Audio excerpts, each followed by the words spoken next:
My name is Jake Fife, paranormal investigator, about 9.5 years. The paranormal has always been a part of my life, ever since I was young. Actually, my earliest life memory is a paranormal experience.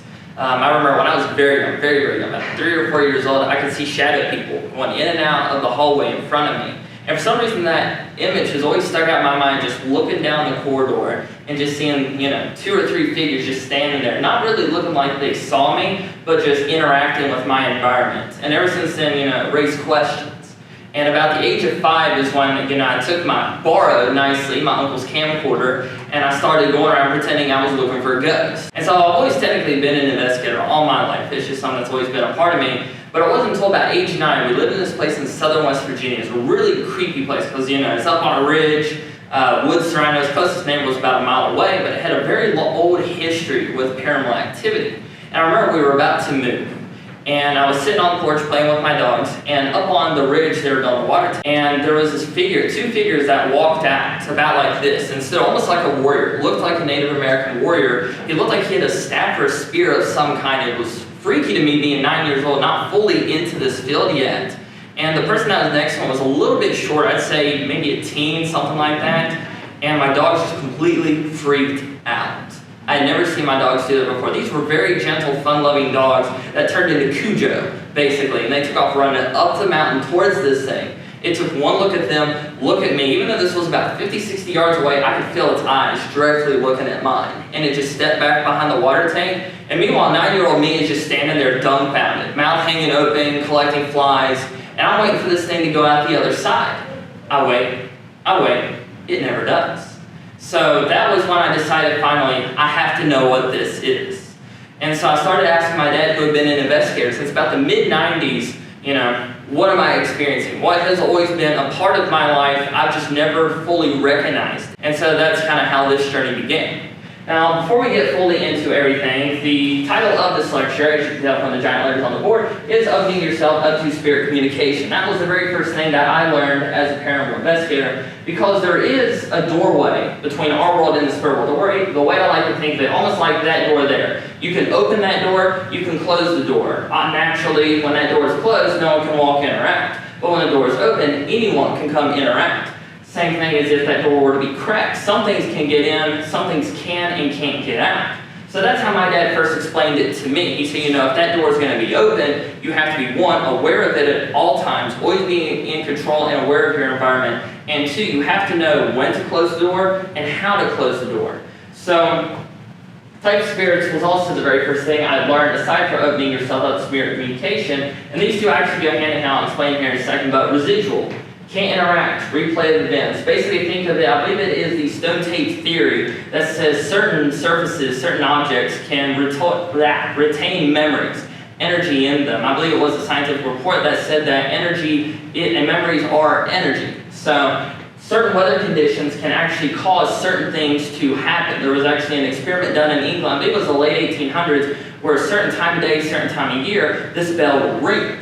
And so this guy got to noticing, hey, this isn't doing it every day, it isn't doing it once a week, twice a week, it's doing it only on, I believe it was sunny days, but only in the morning time, about sunrise.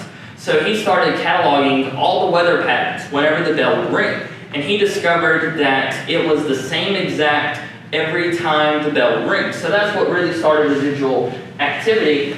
Now, like I said, it's replay of events. Now, the thing that's interesting about residual activity, I like to think of it almost as watching a video of the past. Because more than likely, they cannot interact with us. Because, you can't interact with a replay. Because it's something that, in a way, I think of it as the world filmed something for you to enjoy at random points. It's just sadly, it doesn't tell you when it's about to start that little video. But that's when you get a lot of stories of spirits walking in and out of walls. Because, at one point, there might have been a doorway there. Or the spirit just might have a really bad sense of direction. That is something that could happen. But, how y'all doing? But residual spirits are tricky because you can't really, summon them. You can't really directly get them to show up. Like you can intelligent spirits. Intelligent spirits, to a point, you can get them to appear almost on command. But residual, what we do is we have a bunch of K2 meters, we have REM pods, we have a bunch of little sources that you can use to kind of feed energy into the air, because spirits, they rely on energy. That is the only way that they can manifest. has. That's how they speak. The more energy a spirit has, the more it can speak, the more it can show itself, the more it can manipulate your physical environment. So what we like to do is we like to completely douse a room with energy. And we also like to have the doorway leading into it filled with energy because, like I said, it's a bit of like a doorway with a gigantic light saying, enter here on it. So that's how we like to approach those situations for residual spirits. Now, like I said, they are very tough to communicate with. They're very tough to tell because sometimes intelligent spirits can mask themselves as residual experiences. And something we'll talk about a little later, darker entities, they will mask themselves as peaceful residual spirits and peaceful intelligent spirits so that they can weaken your psychic defenses, and then that leads into basically the Conjuring series. So the other type of spirit I learned about was intelligent spirits. Now, obviously, where residuals can't interact, intelligent spirits can interact. And they can also give intelligent responses, but it's very tricky, especially the location that you're dealing with, because you may have a bunch of stories of Old Man Jenkins haunting this old shack. You might go in there and you start getting the name Billy, or you start getting the name, like Sean, or something like that. It doesn't make sense. That's part of the paranormal field. You have to understand when you investigate an area, you're not just opening yourself up to the spirits of that area. You're basically putting out a gigantic beacon in the area, and I guess the spirit sphere, that's a word I just came up with, by the way. You're basically putting up a giant signal that says, I am opening myself up to you. If you want to communicate, come here now. And so us as paranormal investigators, it's really hard when we're dealing mainly with residential cases because we're trying to form this picture together of what the family is encountering, what they're experiencing, and then from there you can go on how to deal with that, how to get rid of it, that kind of stuff. But it's really hard when you start getting these other spirits because, you can't really put a finger on it. So what we like to do is we like to usually, and this is going to go into 4, which I'll talk about here in a second, we like to hang around a location usually for about 2 or 3 days. Going back into the paranormal, one thing I learned early on is the spirits don't start on command. With Spirit Box EVP, I've noticed it takes about 5 to 10 minutes for the spirits to warm up. That's how I like to think of it. You randomly have someone come through the door or come through the door of your home, you're not instantly going to open up yourself to them, start a conversation with them. You're going to be a little skeptical of, who's a stranger just walked in my house without permission. So what we like to do when we go into investigations, we like to say, my name is Fife, I'm a paranormal investigator, we've heard claims of paranormal activity, we want to know who you are, why you're here, and know more about your life. That way, the spirits know why we're there, we have respectful intentions, and then we can proceed from there. One thing that's also key, very important to add, is always say, respectfully communicate with us. Because if you don't say that, you open yourself up to disrespectful spirits and the negative spirits that come and interact, and that's never fun, never ever fun. But when you open yourself up to communication, you have to understand you're going to notice a lot more than just spirit activity. You're opening yourself up to a whole new world, a sort of metaphysical, spiritual world. You're not just going to notice, ghosts, dead people. You're going to notice elemental entities, which are basically, if you know Native American lore, they talk about the spirits of the forest, spirits of the woods. Those are elemental entities. Think of them as like guardians of the earth. They try to protect things. They're almost like tricksters into where they can be good, they can be bad. If you're going on the spiritual pecking order, they're about the same level as demonic in terms of what they're able to do to our physical world. But, like I said, they can be either good, which is really good, or they can be bad, which I'm actually going to play some clips for you here later of a run-in with an elemental entity that was not the friendliest chap. Was not. Sorry, you said they're on the same level as demonic? Demonic. Oh, demonic. Yes, demonic. I was like, wait, hang on. Okay, Yeah, that would have been something completely different. I've heard that one before. Okay. But when you go through these types of spirits, you're going to learn throughout the years, as I did, it's not just these 2 spirits. If I was to write down a list of all the different types of spirits that you can interact with, I would probably need a bigger board than this. But basically, they fall under the categories of not being able to directly communicate and being able to directly communicate with you. So, rules of a good investigator. This is very important, something that over my 10 years of doing this, I have constantly retweeted, all that stuff. but be respectful to the living and the dead. Basically, if you know common sense, the golden rule, do unto others as you would do unto yourself, it basically applies to the spirit world, because you have to remember, this is something a lot of people, strangely enough, they don't get. Spirits were people too. Just because, Gertrude passed away, that doesn't mean she's going to completely be a new Gertrude. She's going to be the same person, just without a physical body.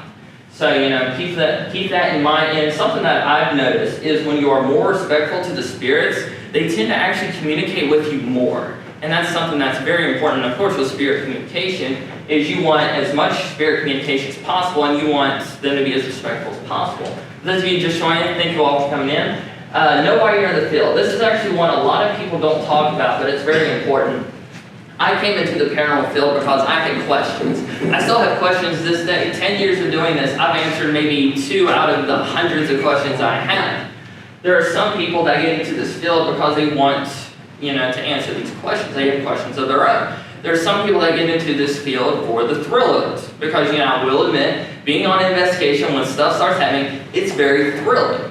It is almost as cool as being on a scary roller coaster.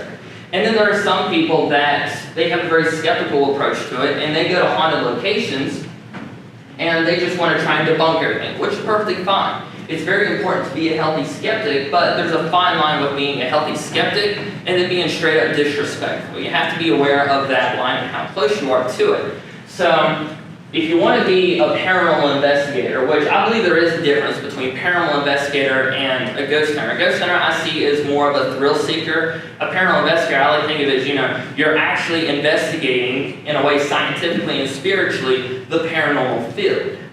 So that's how I think about it. And it's very important because once you know why you're in the field, you can be honest with yourself, your team, your clients, the spirits, and whatever location you're investigating at. It's very important that you always be honest, because if you're not, the spirits can sense that. They can pick up on that, and that will repel them away. And what that does also, when you think, you're not 100% sure yourself, that will create unsure energy. I'm sure there's a better word for it, but I don't call it unsure energy. It creates unsure energy and also creates negative energy. And what that does is that will attract negative entities towards you, which you don't want that. Trust me, it's happened before. Rule number 3, never fake anything. That should really go without saying for basically anything. I've never known anyone personally that is fake stuff, but it happens all the time. What that can do that, you might not really think about at the time. You might come up, if you really want to fake something, it's very easy to. You can say, have a piece of string on a door, and you're like, oh, it's not hurting anyone. It's entertaining them. It's what they want to see. They want to see stuff happen. But it actually has, in a way, a reverse effect, because, and this is something very interesting, a lot of people don't get it. This is how stories get started at locations. You have someone that fakes a ball rolling across the floor. You have nothing like that happen for a few more months. Someone else sees that video. They're like, hey, that was kind of cool looking. It was creepy. What if we faked it because the first one was real? And let's, get that wow factor. Let's get people excited talking about our group, the location, that kind of stuff. And so that happens. It happens 3 or 4 times. Suddenly you have this legend that, when you're upstairs in the nursery, the ball will roll across the floor. So you have real paranormal investigators with good intentions. They come in, and they're like, okay, we have this ball set up. We're going to see if it rolls like they say it does and like it does in the videos. And 1, you're wasting time on technically something that was never true to begin with. And 2, you're opening yourself up to anything that wants to feel that roll. I like to think of legends and stories as roles for spirits. You have, going back to the old man Jenkins thing, that is his role in the spiritual world. He haunts that shack and anywhere else he's able to go to. So you have, take St. Albans Sanatorium, for example. You have the spirit of Jacob in Jacob's room. That's essentially his role. He haunts his room. Now, he can go in other places. He can do other things, but that's mainly what he's known for. When you look for that spirit, you're looking for him in that room. So when you have a role that's imaginary, really anything, it's a vacant role, and you're having an open casting call for literally anything and anybody to come in and take that role. That can be good and that can be bad. So as most of the things on this list, it has to do with safety. Safety to the investigator, safety to the spirit, safety to the location. Because spirits, you can invite something into a location that will take over. There was a location I investigated I can't remember the name off the top of my head, but it was close to Richmond, Virginia. And it was partially on a Civil War battlefield. And it had shadow people, Civil War soldiers, and phantom voices. That was it. That was really it. It was cool. But slowly over time, something else started coming in. Something else darker, more malevolent. I saw it once, and it's one of the scariest things I've ever seen in my life. It wasn't there to begin with. It was never there anywhere near it to begin with. But what happened was a story was told of a tragic event that happened in a house next door, and something filled that role. Because something as investigators, we fall into the trap of, and I'm guilty of this sometimes myself, just because there's a tragedy at a location does not mean there's a spirit there. You might go to a place where there was like a skirmish. You're like, okay, there's Civil War soldiers here because Civil War soldiers died here. That might not be the case. But because you go back over and over, you want it in your mind to be true. You want there to be Civil War soldiers. You might either mentally create one, because the mind is a very powerful thing. I have a theory that about 55 to 60% of all paranormal activity we experience and record is mental. It's something we create ourselves. But if you create these roles for these locations, like I said, anything can fill that role, and it's very important that you don't let that happen. Now, help others, that goes back into, there's a big movement in the paranormal field. It started when I first got into the field, and it's kind of died down, but it's coming back. It's called paranoia. Once again, golden rule. Help others, they'll help you. This is a field that, we'll go ahead and go to number 6. This actually is a double point. Be humble. There are no such things as experts, in my opinion, in this field, because how can you be an expert of an unproven field?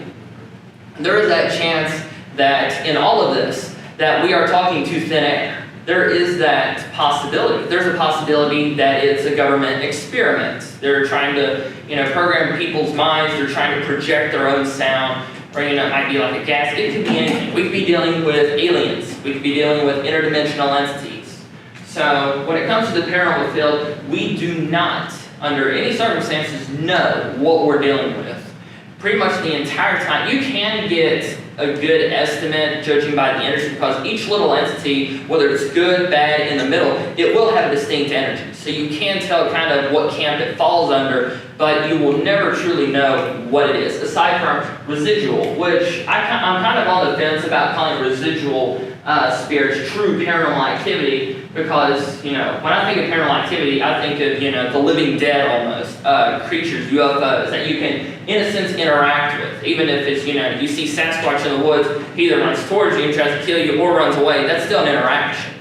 Aliens, you see a weird light in the sky, you're still technically interacting with it. It's interacting with your environment. A residual spirit, it doesn't interact with your environment, and it doesn't interact with you 9 times out of 10. Now, rarely there will be a replay, and there's enough energy given to the spirits where it can manipulate something in your environment. Now, as for that's the spirit really manipulating the environment, or whether or not that's almost like a force field, a force bubble it's giving off this little thing, and it's somehow able to make something move. It's able to make a sound. I don't know. That's one of the questions that I want to answer. So being humble is something that, I learned very early on, almost, as early as I learned the types of spirits, and I think it's one of, if not the most important thing you can learn in the paranormal field. Going back to being thorough, this is very important, going back to know why you're in the field. There are some people that when they investigate, they don't want to know the history of a location.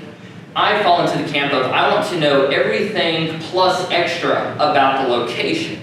So when you're being thorough, like we'll take St. Albans Sanatorium, it's my favorite place. I've been there 7 times in 2 years.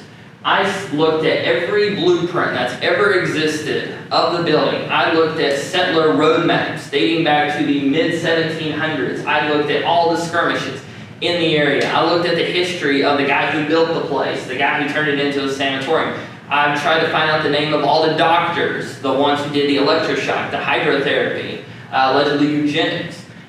The reason I did that is 1, to be extra thorough, and then 2, you can ask location-specific questions. As paranormal investigators, in order to prove that we're actually experiencing something paranormal, you have to give solid, concrete evidence. That is, if I was to pull out a voice recorder and say, is anyone here with us?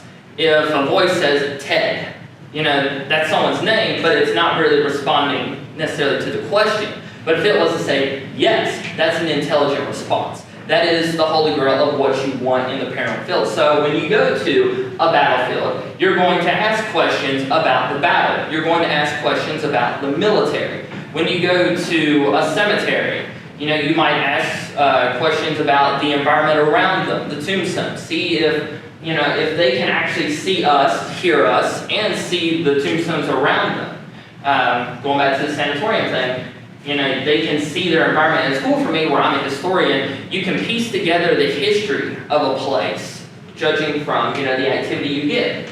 There was a place, going back to the place in Richmond, we asked the spirits, we knew the story. We read the newspaper clippings of what happened next door. There was, if I remember right, it was like a rape murder that had occurred. And we were asking what happened in the house next door. And we had a voice from over the spirit box that said, rape. So that's a very intelligent response. It's what we're looking for. But the thing that didn't make sense about that, and I'll go into that, I actually have 5 locations. I'm going to show you 5 situations. When we asked the name of the girl who died, it said Tasha. That doesn't make sense. The girl's name, if I remember right, was Rebecca. So why did it say Tasha when the only death on the property, aside from some Confederate skirmishers, was this girl named Tasha? So that started this whole big rigmarole that might have been something, might not have. Who's Tasha? Why are the spirits saying there's a second death on the property?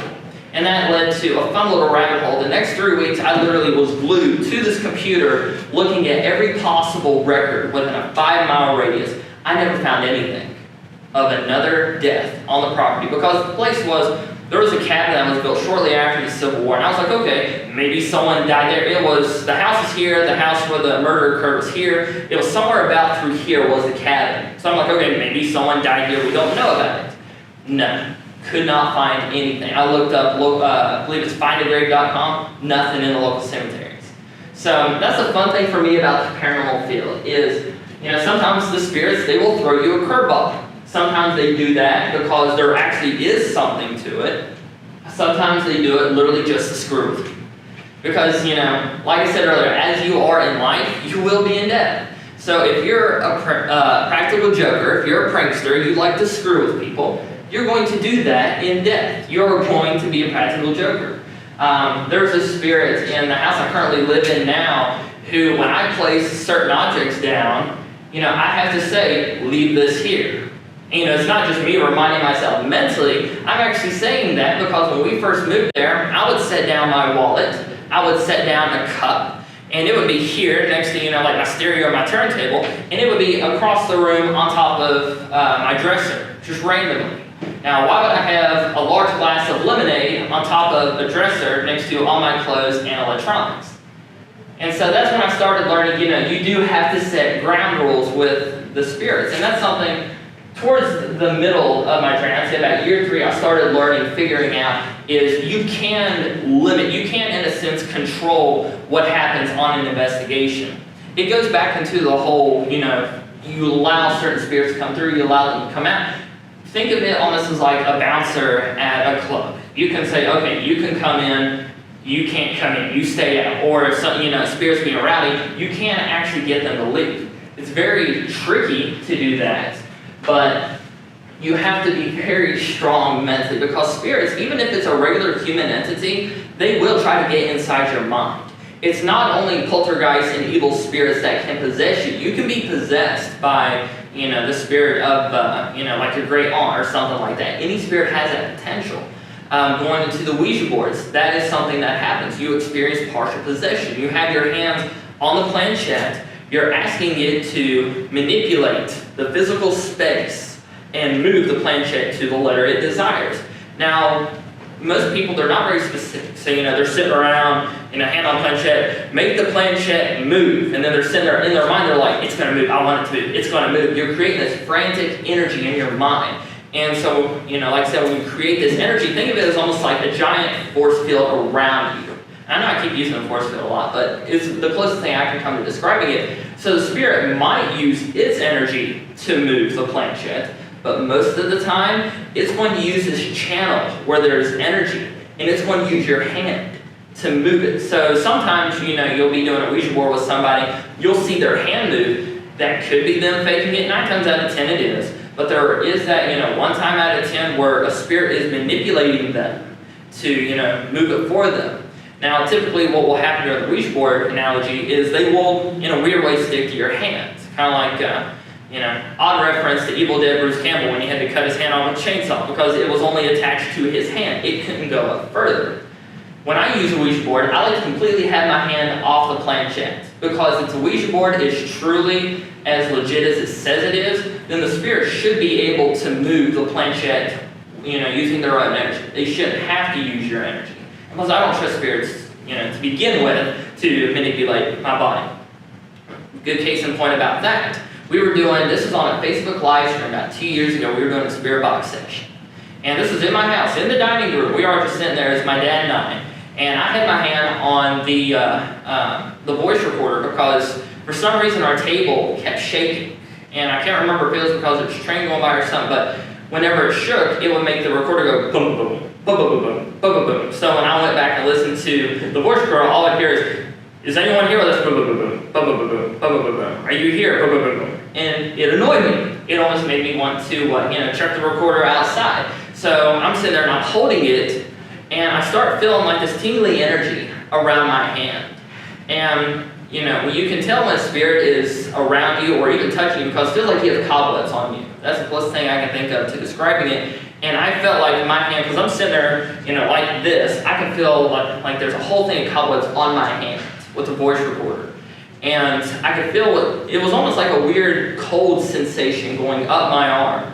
And it was creepy. But in the moment where I'm dealing with, the Facebook live stream, I had my phone next to me, so I'm sitting there, answering questions, talking to the camera, doing things like that. I didn't really notice it. So about 45 minutes later, actually a little bit before the session, we started getting this dark voice that came on the spirit. We started getting growls. We started getting grunts. And at one point, I'm sitting there, we could see the hallway next to us. There was this dark shape that came barreling down the hallway, never made a sound. Never made one sound. My dad, who's sitting there, he turns around real quick and was like, what the expletive here? And, this thing stops. And at this point, you could feel this wind just go whoosh, into the room. Now, mind you, it never made a sound. Not one sound was recorded. And unfortunately, the camera was pointing here. This all happened over here. So even though I saw it and he saw it, the camera never picked it up. The camera never picked up any sound. It just picked up our reaction. So, in the moment we're doing this slideshow, we're like, holy crap, that was weird. That was freaky. Didn't think a thing of it. We immediately went into who was that, thinking about that, trying to make communication with it. So about 30 minutes later, we're doing another session. My dad and I, we'd actually switched. And I was sitting in that chair. And, I'm just sitting there, I'm looking at the camera, I'm doing this motion. All of a sudden, the room starts, teetering side to side a little bit. And going back and looking at the live stream, I started doing looking like I just got hit by a car. Just like, what the heck? And, the table literally in a fixed position in the room looked like it was rocking back and forth. And I started feeling this cold air on the back of my neck. And immediately, I knew what was happening. I knew that something somehow had, got into my head. It wasn't full-on possession yet. There are stages. There's manifestation, which is, the spirit manifests. There's oppression, which is it starts overloading you. It starts, first off, it starts as activity like you might see a shadow person go by real quick. You acknowledge it. You know it's there. You give it credence. You give it credibility. And then slowly it picks out, okay, who gives me the most credibility? Who pays attention to me the most? And then it pays attention to who is mentally weakest. Now, not all entities are this evil and nefarious, but a lot of times this does happen when you open yourself up to the paranormal. And so they'll slowly start oppressing you. And that's when you get a lot of cases of, gee, you see stuff a lot. How come we're not seeing anything? Oh, you just want attention. And so that person starts doubting themselves. They start going, maybe I am going crazy. Why am I seeing this stuff? It creates that frantic energy in a very negative light. Because you have these people, even though they may say it jokingly, they're still putting the energy out there that, hey, this person's crazy. They don't know what they're talking about. Discredit everything they see. And that's when the spirits, they start upping their game about, what they're able to do. And that leads to step 3, which is full-on possession. I was in step 2, which was early stages of oppression. So what I did was I closed my eyes, I grounded myself. This is something I do before, during, and after every investigation. Close my eyes, take 3 deep breaths, in and out. in and out. And I imagine there's white light all around me. This is the most common form of protecting yourself against spiritual entities, good and bad. It works against all of them. But basically I did that. And slowly what started to happen was, one, the table stopped doing rocking boat motion. And two, there was this weird, it's kind of weird. I don't know if it's where I had bad vision, but I could see the room get brighter. And that was, a sign from the universe saying, hey, that darker energy, it's gone. You're good to go. You're okay, Chief. Number 7, this one's very important. This is one I learned. There's a funny story behind this. Always have an open mind. So I was investigating this place in West Virginia. It's actually the same house where my Native American encounter took place. And there was this guy, he was a cousin of mine. He said, hey, have you ever heard of the devil monkeys? And I was like, I've vaguely heard of it, but I was like, it happened in Saltville, Virginia in 1972. I was like, what does that have to do with southern West Virginia and the coal fields? He said, we got them here. And I was like, sure we do. Sure we have devil monkeys. I kid you not. We were in the woods. We were coyote hunting.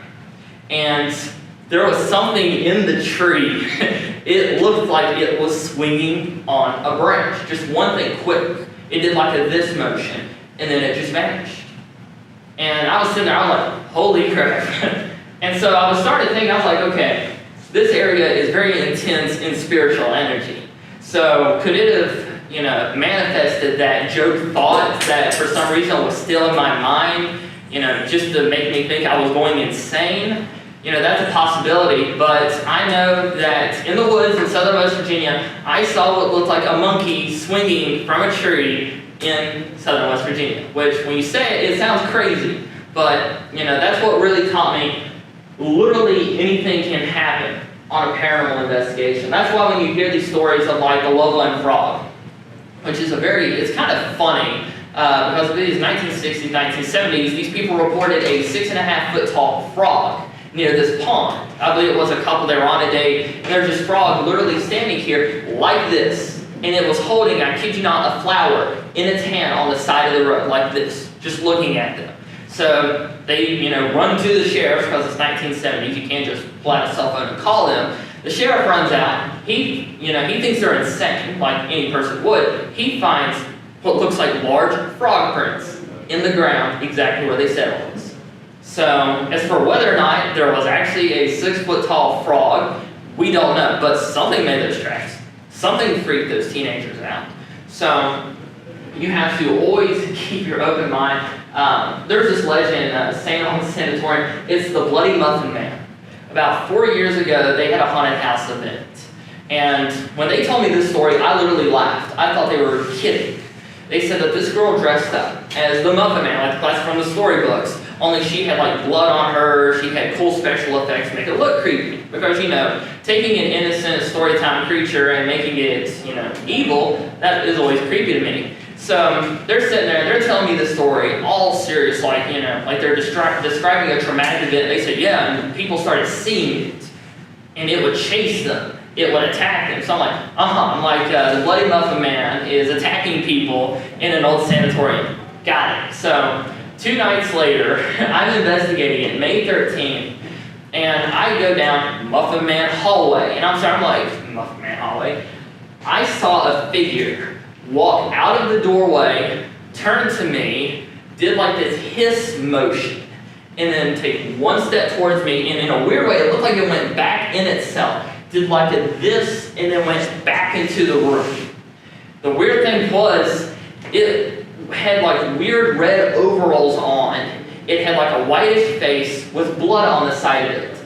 And I saw a picture of the girl that dressed up as the Muffin Man. I'm actually good friends with her.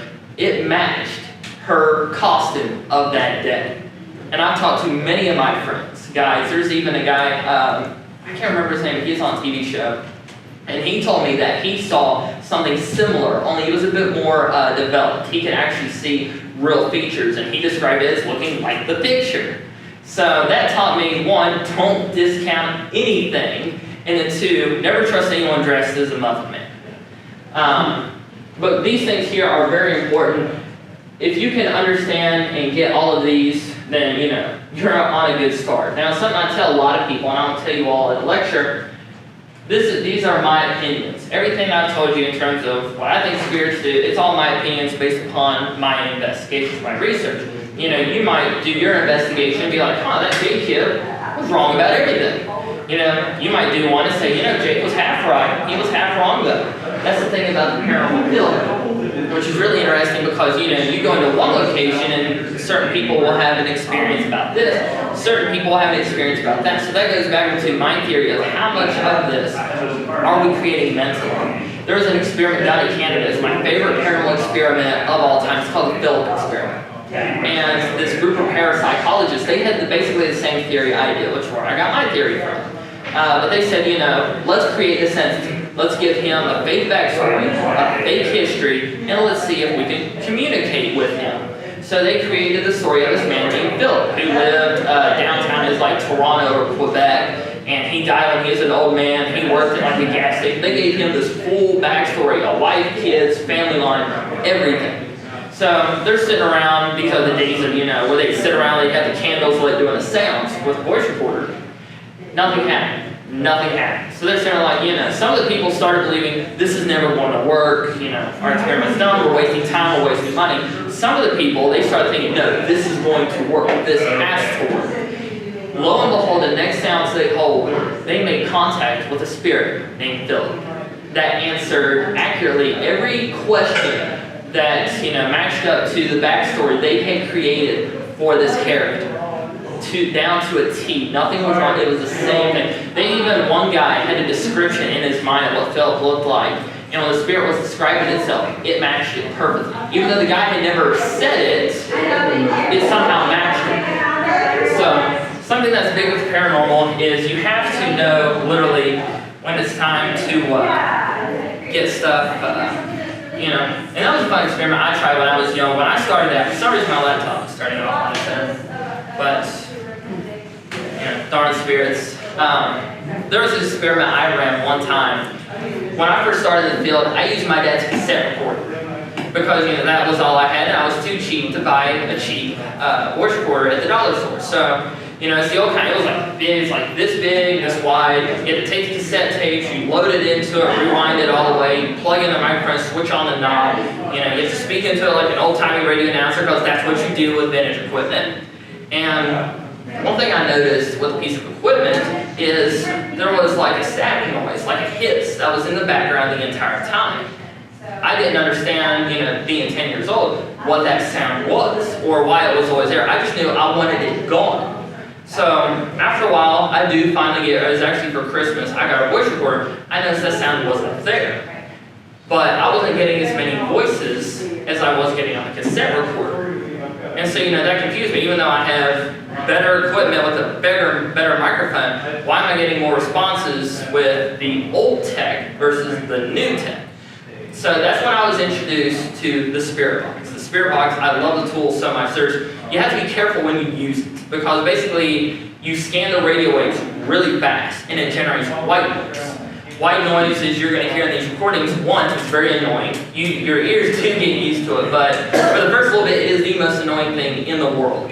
But it's really cool. There was a theory in the late 60s by a guy named Constantine Rodaway, and he's one of my main heroes. He's not talked about often enough, but him and the guys from Pi Records out in England, they developed this thing called the Rodaway diode, and they put in a germanium diode and they encased it so that it cannot record human voices. It cannot record external voices like a door opening and closing. It can't record that. It can't record footsteps, breathing. Basically anything that can be man-made, it can't record. It is at I believe it's too low of a frequency to pick up, but it also generates white noise. And what he noticed after a while is he started getting more voices with the Rodaway diode than he did with a regular tape recorder. And that goes back into the whole white noise thing. White noise is basically free energy for the spirits. Anytime we're doing an investigation, even if we're not using the Spirit Box, we're just using the EVP voice recorder, we try to have some form of white noise present. Because, you know, when I said we flood the area with, you know, REM pods, different things to create energy, this is like, you know, the extra steroid in the arm to give them the juice they need to really manipulate the environment, really communicate with us. So that's what really started me with, maybe old is better than new. And so when I approach paranormal equipment, I split down the line. I use new methods, but I prefer old technology because I believe they were onto something. Something else that was big after Rodney died, there was this magazine. It was more of a newsletter. It was called ITC Journal. Very original name. But ITC, basically has to do with spirit communication. And what they would do is they would send this newsletter all over the world. You have people from Florida, Pennsylvania, Germany, Japan, England. They were all coming together. Now mind you, this is in the 70s, early to mid 70s. Coming up with these ideas together. They publish it in this one, I believe it was like twice a month newsletter saying, hey, this is what this guy in Japan's working on. He had a dream that a spirit told him to do this. So this guy named George Meek came up with this thing called the Spiritcom. The Spiritcom is basically a radio, a two-way radio for us and the spirit world and interdimensional entities. Think of it almost as like using a CD radio. It's a gigantic, setup. It's maybe like almost from that chair to about here. It's huge. But what he did was he took tone frequencies because you had the theory of white noise generating energy, but what about frequencies generating energy? Could they, in theory, you can control them a bit better because white noise you can't really set. What the white noise you have is what you get. You can't manipulate that. But with frequencies, you can manipulate that. You can make it stronger. You can make it weaker. So he set up 13 tone frequencies. I actually rebuilt the machine on this computer. Not very good, but it was rebuilt essentially. And after these 13 frequencies, he was able to make contact with an entity that identified itself as Dr. Mueller, who was a former NASA scientist. Now, upon hearing that, you're all like, well, how does he know it was really Dr. Mueller? They started asking this guy questions about his life, questions about his life, his hobbies. They brought his wife in, who was elderly at this point, and she said the spirit was right about every single one of them. And she was creeped out, like, how did you know this about my husband? I didn't even know some of this. So the Spiritcom was big. It was so big to the point to where in 1983, the U.S. government called George Meek and Bill O'Neill, the two guys who were pioneering it, they called them to Washington, D.C. to present the Spiritcom as an actual way of communicating, not just, the dead, but communicating extraterrestrial entities, communicating with interdimensional, beings. And apparently it went really well to the point to where the U.S. government asked them, perfect this technology a little bit more, and we might think of using this for some of our secret departments. Now, about this time, there was a journalist that came through, I can't remember his name, but he had been a part of the ITC movement earlier, but he was kicked out because he was very skeptical to the point disrespectful. And he ended up publishing an article in a newspaper that said, hey, all the Spiritcom stuff is fake, and this is how they faked it.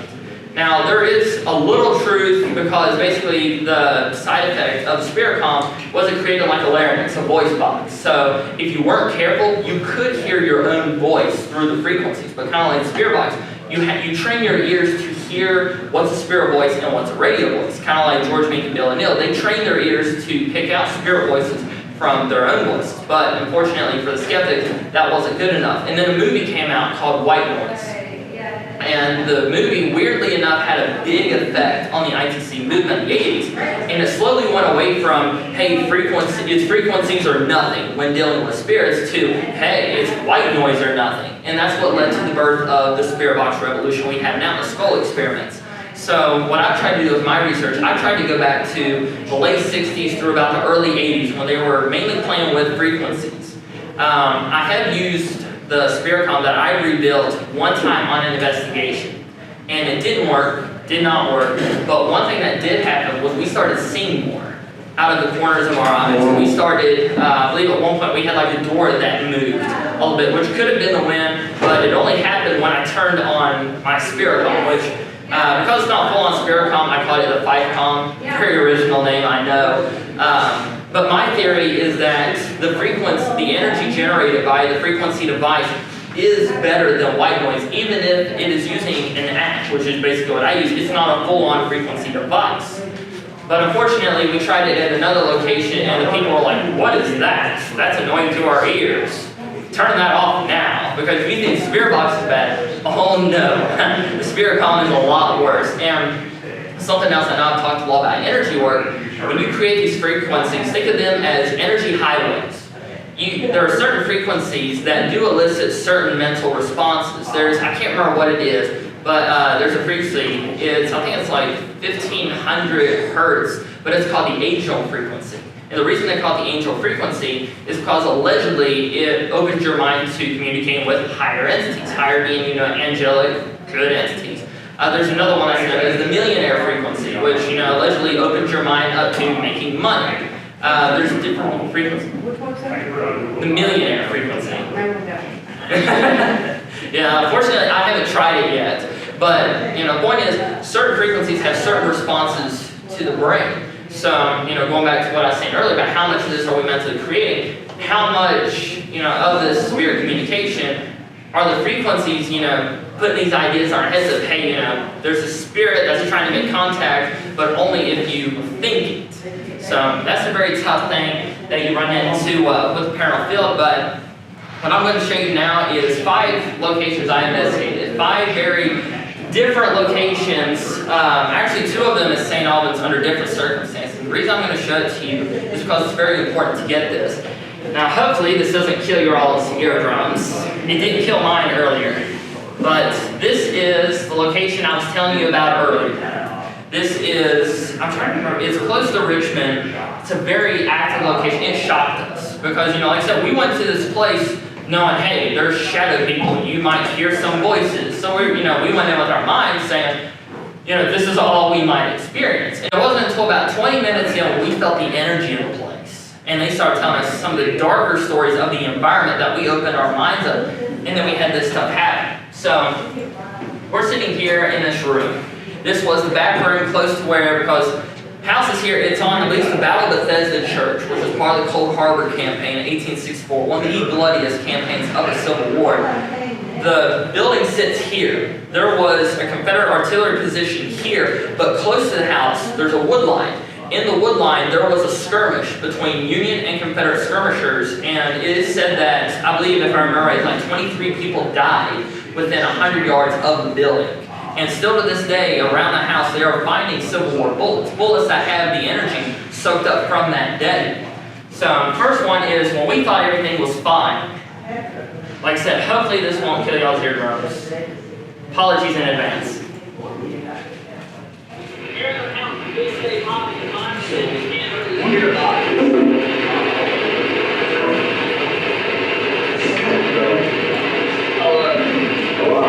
I'm gonna play it one more time.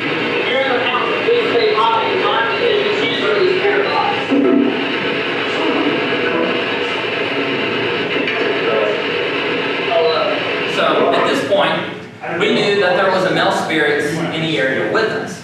So, this is going to sound like very basic, ABC 1, 2, 3 type stuff. But whenever we have, communication established, intelligent communication, the immediate follow-up question is always, we always thank them for coming through. It's very important that you do that. Thanks for coming through. What's your name? I'm Jake. And then you try to create that intelligent conversation, because if you can get a full-on conversation with the spirit, that's the equivalent of finding the Holy Grail.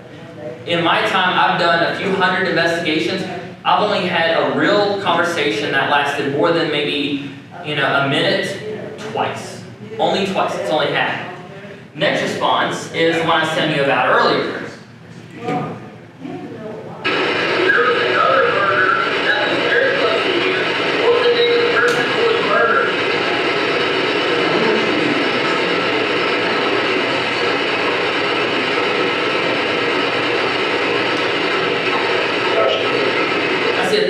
This was after we had our first voice say Tasha.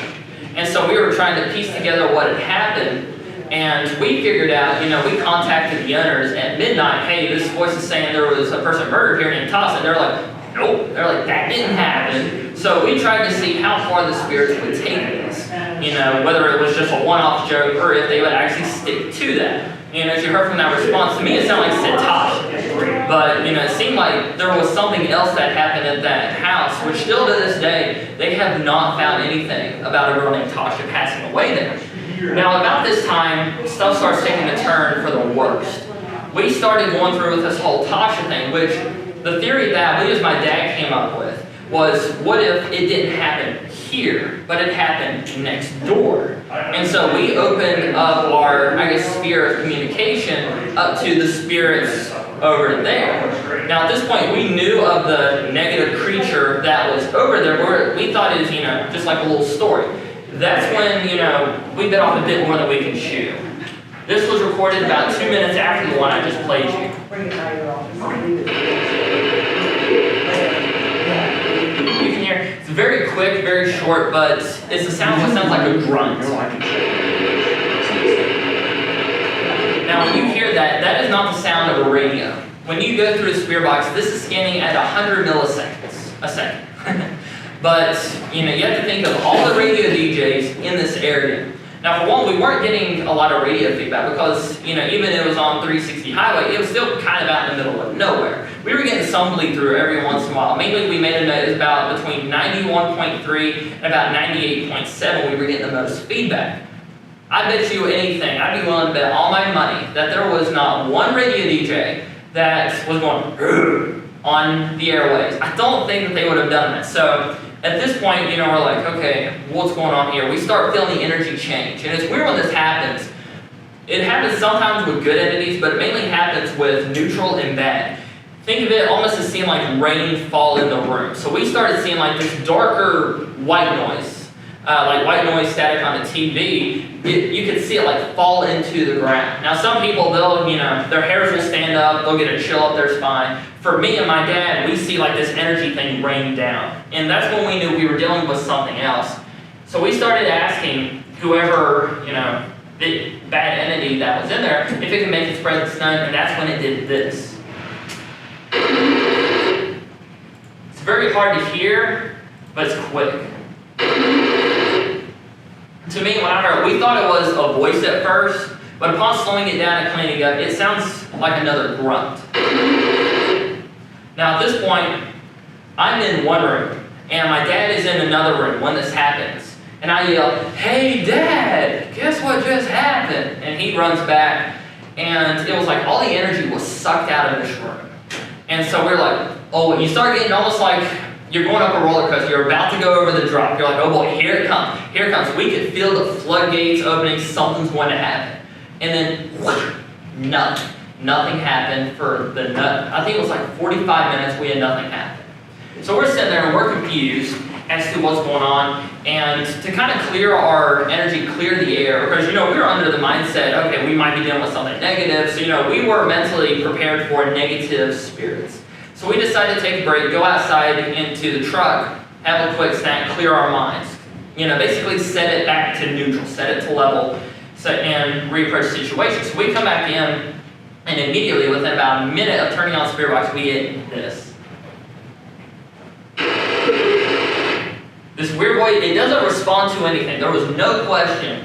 I'm setting up a motion detector. He's setting up the camera. Actually, it's one like that. And we get this voice that says, cuckoo. Why would a spirit say cuckoo? And so we're sitting there and we're looking at each other. We start getting the idea that a spirit's screwing with us. So we have Spirit Box going. We're in this room. It's about the size of this room. It's got a fireplace. It's got creepy dolls because the people that own it, they like their creepy dolls. But what's cool is up on the mantle, there's a line of Civil War artifacts that they had found on property. Now, for me, it's cool. Like I said, I'm a historian. I love seeing Civil War artifacts. They had like 2 buckles, but it's mainly bullets. That carried the energy of that battle. And then, if it killed someone, which I don't think they didn't have that mark, it carries that energy. So, I'm going through, looking at this thing. I had a motion detector sitting facing up the stairs. We had a trail camera, hunting trail camera, which I bought. It's a really good one. And I had the idea that, if it takes pictures anytime an animal moves in front of it, what if a spirit were to move in front of it? So I found one. It was pretty cheap too, really good. And it uses infrared technology. Infrared is what we believe to be the best spectrum to pick up spirit presences on camera. So, we have this thing facing down the hallway, and there's this deep guttural that came from upstairs. So once again, we stop and we look at each other, and that's when we get this response.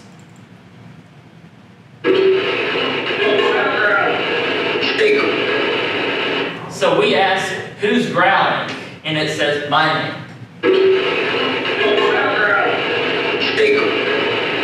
Full-on male voice said my name. As for why it said my name, I have no idea. I obviously wasn't growling. I was far away from the voice recorder. Another weird thing about that clip